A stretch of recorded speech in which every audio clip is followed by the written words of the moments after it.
Hollywood Silver Screen presenting Last Breath। दोस्तों आज हम लेकर आए हैं 2025 की एक जबरदस्त सर्वाइवल थ्रिलर फिल्म जो एक सच्ची घटना पर आधारित है। अब जरा सोचिए, समुद्र के अंदर बहुत गहराई में करीब 20,000 मील लंबी पाइपलाइंस का जाल बिछा हुआ है। इन्हीं पाइपलाइन से गैस और तेल जैसी चीजों को एक जगह से दूसरी जगह पर भेजा जाता है। इनकी देखभाल करने का काम करते हैं सैचुरेशन डाइवर्स। ये लोग समुद्र के 1000 फीट से भी ज्यादा नीचे काम करते हैं। वहाँ पर ना तो रोशनी होती है और ना ही आवाज, बस अंधेरा, खतरा और हर पल मौत का डर।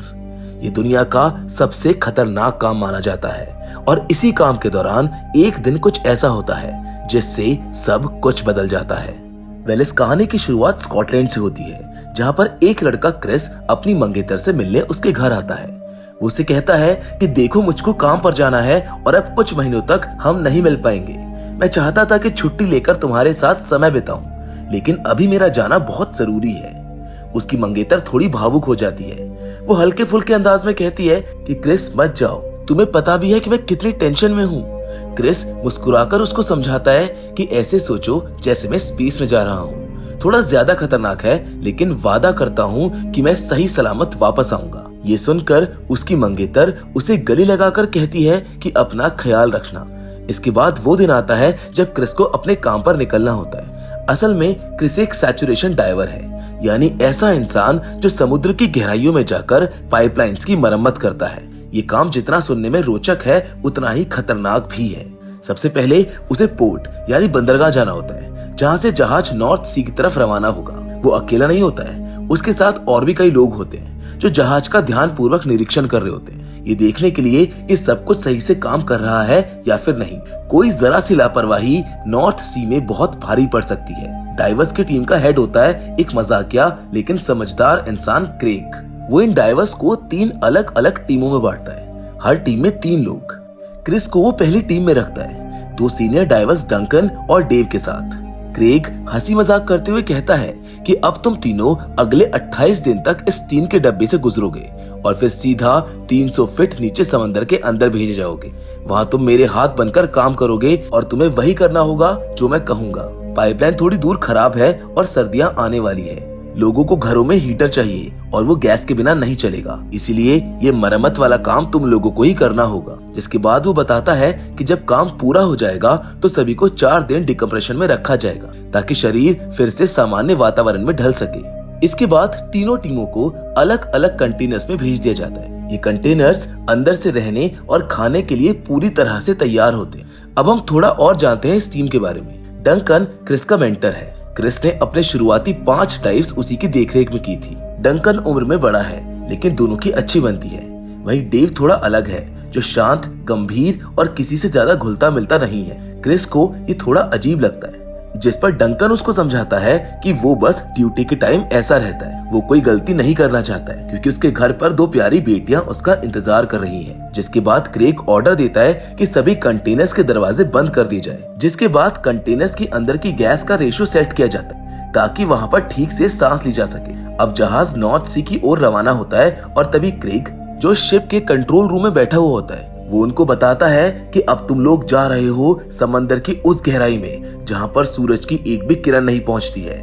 वहाँ पर बस अंधेरा होगा, ठंड होगी और एक अलग ही दुनिया होगी जिसे पहचानने में भी वक्त लगेगा। जिसके बाद वो अपनी बात को पूरा करते हुए एक जरूरी चेतावनी भी देता है। वो बोलता है कि सबसे इम्पोर्टेंट बात ये याद रखना कि तुम लोगों को बिना डिकम्प्रेशन किए सीधा ऊपर नहीं आना है। अगर ऐसा करोगे तो तुम्हारे शरीर के अंदर के सारे ऑर्गन्स फट जाएंगे। जिसके बाद क्रेग अपनी बात को खत्म करके अपना माइक बंद कर देता है। वो मजाकिया अंदाज में डंकन से पूछता है, तुझे समझ में आ गया ना डंकन? और डंकन भी हंसते हुए कहता है, चल ज्यादा बकवास मत कर। असल में डंकन और क्रेग पुराने दोस्त हैं। वो दोनों उम्र में भी बराबर हैं और सालों से साथ काम करते आए हैं, इसलिए उन दोनों में हंसी मजाक चलता रहता है। इसके बाद हम उस कंटेनर में डेव को देखते हैं, जो अकेले ही एक्सरसाइज कर रहा होता है, लेकिन तब तक डिनर का टाइम हो जाता है, इसलिए डंकन उसको बुलाता है। डिनर के दौरान डंकन अपनी पुरानी बातें शेयर करता है। वो कहता है कि पहले जब हम ये काम करते थे तो बस थोड़ी समझदारी और थोड़ा रम का जुगाड़ काफी था। अब तो मशीनों का जमाना आ गया है और आजकल के नए लड़के तो हर प्रोटोकॉल को ऐसे फॉलो करते हैं जैसे किताब से पढ़कर आए हों।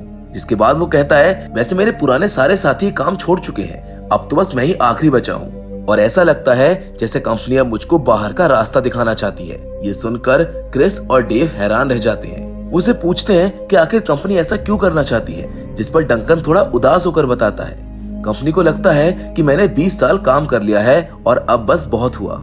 ये मेरी आखिरी रोटेशन है, शायद इसके बाद मैं फिर कभी यहाँ पर नहीं आऊंगा। जिस पर डंकन आगे बोलता है कि मैं अभी 10 साल और काम कर सकता हूँ। क्रिस को डंकन की बात सुनकर बुरा लगता है।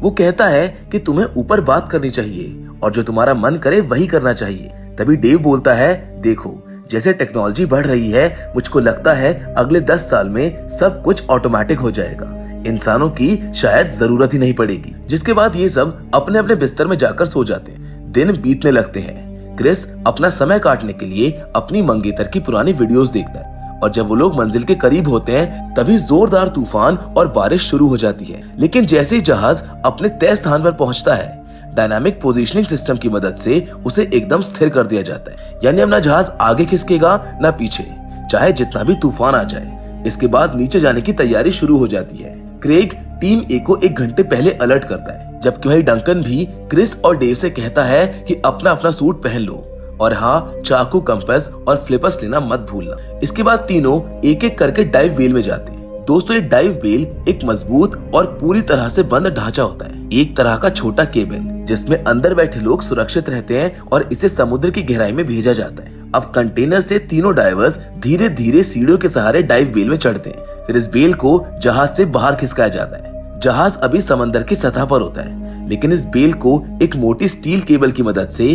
करीब 300 फीट नीचे समंदर की गहराई में उतारा जाता है। हालांकि बेल अभी भी पूरी तरह से नीचे नहीं पहुंचती है, वो समंदर की सतह और जहाज के बीच झूल रही होती है। इस कारण बेल में झटके लगने लगते हैं, जिससे क्रिस थोड़ा घबरा जाता है।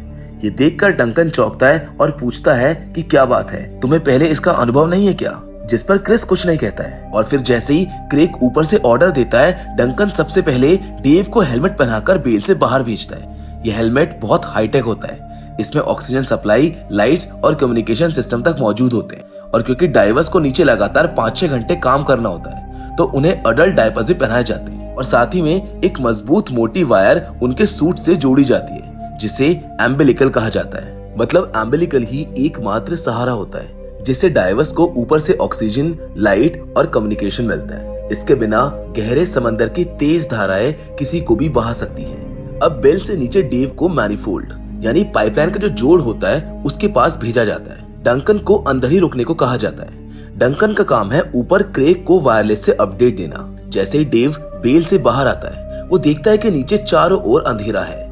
हेलमेट की लाइट जल रही है, लेकिन फिर भी उसे पास में मौजूद क्रिस तक दिखाई नहीं दे रहा है। अंधेरा इतना घना होता है।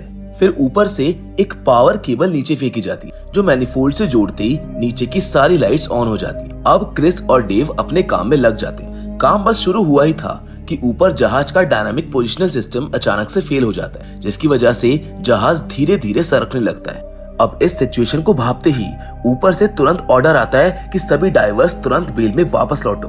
डेव तेजी से ऊपर आता है और मैनिफोल्ड के टॉप तक पहुंच जाता है, लेकिन क्रिस नीचे ही फंस जाता है क्योंकि वो अंदर घुसकर काम कर रहा होता है। डेव उसको चिल्लाकर ऊपर आने को कहता है, जहां क्रिस भी तेजी से ऊपर चढ़ता है और जैसे तैसे वो मैनिफोल्ड के ऊपर पहुंच जाता है। लेकिन जैसे ही जब वो बेल के ऊपर चढ़ने की कोशिश करता है तो उसका एम्बिलिकल मैनिफोल्ड में उलझ जाता है। क्रिस को घबराहट होने लगती है। ऊपर जहाज हिल रहा होता है और इधर बेल हिल रही होती है। उसे डर लग रहा होता है कि कहीं वो यहीं पर फंसा ना रह जाए। और अब तो इतना समय भी नहीं है कि वो नीचे वापस जाकर उस एम्बिलिकल वायर को छुड़ा सके। डेव भी इस बात से परेशान होता है। वो खुद एम्बिलिकल पकड़कर थोड़ा ऊपर चढ़ता है, लेकिन देखता है कि क्रिस का एम्बिलिकल बहुत ज्यादा खिंच चुका है। डेव जल्दी से क्रिस से कहता है कि सुनो, तुम्हारा एम्बिलिकल टूटने वाला है। वो जैसे ही टूटेगा तुम डरना मत। तुम अपने हेलमेट का बेल आउट एलाइन ऑन कर देना, उससे तुम्हें कम से कम 10 मिनट तक का ऑक्सीजन मिलता रहेगा। वो आगे कहता है कि मैं अभी ऊपर जा रहा हूँ, लेकिन तुम्हें लेने फिर लौटकर जरूर आऊंगा। तब तक मैनिफोल्ड के ऊपर ही रुके रहना ताकि मैं तुमको ढूंढ सकूं। अगर तुम हिले तो तुम्हें ढूंढना नामुमकिन हो जाएगा। अब जैसे ही डेव ये बात पूरी करता है, अचानक से क्रिस का एम्बिलिकल जोर से टूट जाता है और उस झटके से क्रिस उस मैनिफोल्ड से दूर उछल जाता है, वो भी समुद्र की गहराई में और घनघोर अंधेरे में। उधर जहाज आगे बढ़ता जा रहा होता है। डेव किसी तरह से अपना एम्बिलिकल संभालकर बेल तक सुरक्षित लौट आता है, लेकिन उसके चेहरे पर साफ चिंता दिखाई देती है। वो लगातार यही सोच रहा होता है कि कहीं क्रिस को कुछ हो ना गया हो। डंकन तुरंत ऊपर क्रेग को पूरी घटना बताता है कि क्रिस का एम्बिलिकल मैनिफोल्ड में उलझ गया था और वो वहीं नीचे फंसा रह गया है। क्रेग तुरंत ऑर्डर देता है कि जहाज को एंकर डालकर वहीं रोक दिया जाए ताकि क्रिस को ढूंढा जा सके। लेकिन उसी वक्त उसकी टीम का एक मेंबर कहता है कि सर, इस जगह बहुत घनी गैस पाइपलाइंस बिछी हुई हैं। अगर हमने एंकर डाला तो पाइपलाइंस को नुकसान हो सकता है और नुकसान करोड़ों का होगा। अब क्रेग असमंजस में पड़ जाता है। एक तरफ अपने साथी की जान, दूसरी ओर कंपनी का भारी नुकसान। उधर दूसरी ओर बेचारा क्रिस जो अभी भी मैनिफोल्ड पर अटका हुआ है, बड़ी मुश्किल से अपनी फ्लेयर लाइट जलाता है और दोबारा मैनिफोल्ड के ऊपर चढ़ने की कोशिश करता है, पर अब उसकी हालत बिगड़ती जा रही थी। ऑक्सीजन खत्म होने को है। वो जाल के जैसे नेट को पकड़कर ऊपर चढ़ता है और अब उसके पास और कोई रास्ता नहीं बचा है। उसी दौरान क्रेग की टीम का एक मेंबर कहता है कि मैं डायनामिक पोजीशनिंग सिस्टम को मैन्युअली ठीक कर सकता हूँ, जिस पर क्रेग कहता है कि तुरंत शुरू करो। उधर बेल में डंकन डेव से कहता है कि तुम्हें पता है, ऐसा ही एक हादसा पहले भी हो चुका है। एक डाइवर का टखना टूट गया था और उसकी लाश कभी नहीं मिली। कंपनी ने कुछ दिन तलाश की, फिर फालतू खर्च समझकर सर्च बंद कर दिया। क्या मिला उसकी बीवी को? सिर्फ एक डिब्बा जिसमें उसके पति की कुछ चीजें थी। मुझे डर लग रहा है कि कहीं क्रिस के साथ भी ऐसा ना हो जाए। अब तक 10 मिनट से भी ज्यादा समय हो चुका था। क्रिस किसी तरह मैनिफोल्ड पर चढ़ा रहता है, लेकिन कोई उसको लेने नहीं आता है। उसकी ऑक्सीजन खत्म हो चुकी होती है और वो धीरे धीरे बेहोशी की हालत में पहुंचता जाता है।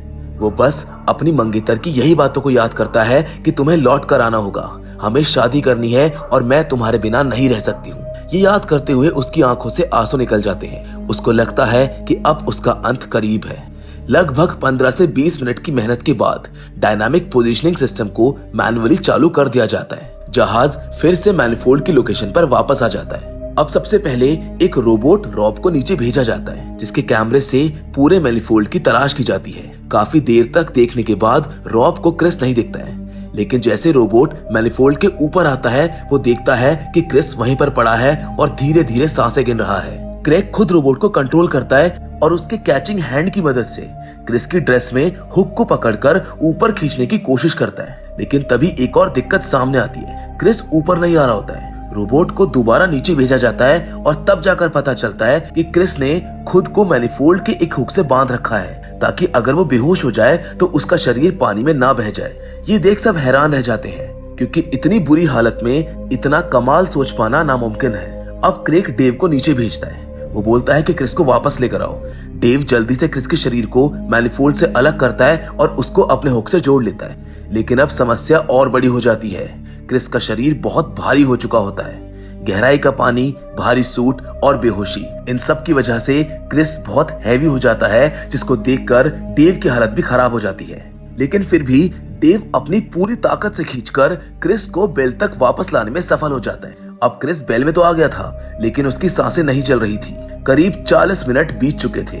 पहले 10 मिनट तक उसको ऑक्सीजन मिल रही थी, लेकिन उसके बाद 30 मिनट तक उसको ऑक्सीजन नहीं मिली है। डंकन हार मानने वालों में से नहीं था।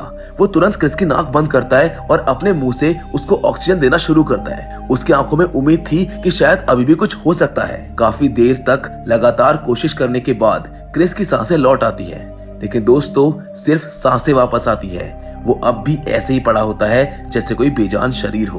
वो ना तो आंख खोलता है और ना ही कोई प्रतिक्रिया देता है। डंकन भी थक हार कर मान जाता है, लेकिन डेव अभी भी उम्मीद नहीं छोड़ता है। वो क्रिस का हाथ पकड़कर कहता है, हमें पता है तुम हमको सुन रहे हो क्रिस, प्लीज कुछ इशारा करो, आंखें हिलाओ या फिर उंगली हिलाओ। लेकिन दोस्तों क्रिस की तरफ से कोई जवाब नहीं आता है। अब सबको लगने लगता है कि शायद ऑक्सीजन ना मिलने की वजह से क्रिस का ब्रेन डेड हो गया है, यानी शरीर में जान है, सांसें चल रही है, पर दिमाग काम नहीं कर रहा है। डेव, डंकन और क्रेग की पूरी टीम उदासी में डूब जाती है। लेकिन तभी एक चमत्कार होता है। क्रिस अचानक से बोलता है, कैसे हो तुम सब लोग? ये सुनते ही सबकी आंखों में चमक लौट आती है और धीरे धीरे क्रिस अपनी आंखें हिलाता है। उसकी उंगलियां भी हिलती हैं। वो पूछता है कि मेरे साथ क्या हुआ था? डंकन और डेव हंसते हुए कहते हैं कि भाई तेरे साथ बहुत कुछ हुआ है, लेकिन वो सब हम बाद में बताएंगे। पहले जश्न मनाते हैं कि तू वापस आ गया। इसके बाद क्रिस और उसकी टीम बेल के जरिए वापस शिप के कंटेनर में लौट आती है, जहां डेव हर दिन उसका मेडिकल चेकअप करता है। जहां ये लोग जिस मिशन पर गए थे उसे अधूरा छोड़कर क्रेग अपनी टीम को लेकर लगभग 1 महीने बाद वापस पोर्ट पर लौटता है। क्रिस की पूरी मेडिकल जांच की जाती है और रात की बात ये होती है कि अब वो बिल्कुल ठीक है, जिसके बाद वो सीधा अपनी मंगेतर से मिलने पहुंचता है। वो उसे देखकर पूछती है कि तुम इतनी जल्दी कैसे लौट आए, काम तो अभी कुछ महीनों का था ना। जिस पर क्रिस मुस्कुराकर कहता है असल में एक डाइवर था, उसका एम्बिलिकल वायर टूट गया था, इसीलिए मिशन को रोकना पड़ा। जिस पर क्रिस की मंगेतर पूछती है कि वो डाइवर कौन था और अब वो कैसा है। जिस पर क्रिस कहता है कि वो ठीक है, लेकिन उसके चेहरे के हावभाव देखकर वो समझ जाती है कि वो डाइवर कोई और नहीं बल्कि खुद क्रिस ही था। वो चुपचाप उसको सीने से लगा लेती है और मन ही मन शुक्रिया अदा करती है कि वो एक बड़े हादसे से बच गया है।